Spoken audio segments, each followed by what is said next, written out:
నమస్కారం. ఈరోజు మొహమ్మద్ ప్రవక్త సల్లల్లాహు అలైహి వసల్లం గారి జన్మదినం. ప్రపంచం మొత్తం కానీ యావత్ ప్రపంచంలో ఈరోజు శాంతి దినం.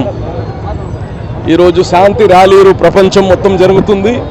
ప్రపంచం మొత్తం కానీ ఒక శాంతి కోసం ప్రతి ఒక్కరు కానీ ప్రార్థనలు చేస్తున్నారు. మొహమ్మద్ ప్రవక్త ఒకటే చెప్పారు, తోటి ప్రజలతో, తోటి సాటి ఉండే మానవులతో ప్రేమించాలి. ఎవరైతే బలహీనలు ఉంటారో బలహీనులకి అండగా నిలబడ్డం, ఎక్కడైతే అన్యాయం జరగద్దో అక్కడ న్యాయం వైపు నిలబడ్డం, ఇవి ఫండమెంటల్స్. ప్రస్తుతం మన భారతదేశంలో అందరము మతాలు కులాలకు అతీతంగా ఇటువంటి పండుగలన్నీ కానీ కలిసి చేసుకొని ఒకరికి ఒకరు మనం కాంప్లిమెంట్ చేసుకొని మన యొక్క యూనిటీ చూపించుకోవాల్సిన అవసరం ఉంది.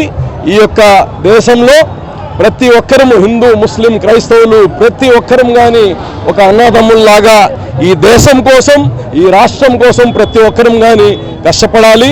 అదేవిధంగా ముస్లిం సమాజం మొత్తం, అలాగనే పేద బడుగు బలహీన వర్గాలందరూ కానీ విద్యని ముందుకు తీసుకెళ్ళాలి.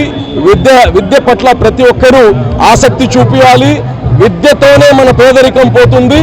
విద్యతోనే అన్నీ మనకు తగ్గించుకోగలుగుతాం. కాబట్టి అందరం కానీ చక్కగా బిడ్డలందరినీ చదివించి ఉన్నత స్థాయికి తీసుకెళ్లి ఈ దేశానికి, రాష్ట్రానికి వెన్నెముక చేయాలని కానీ కోరుకుంటున్నాను.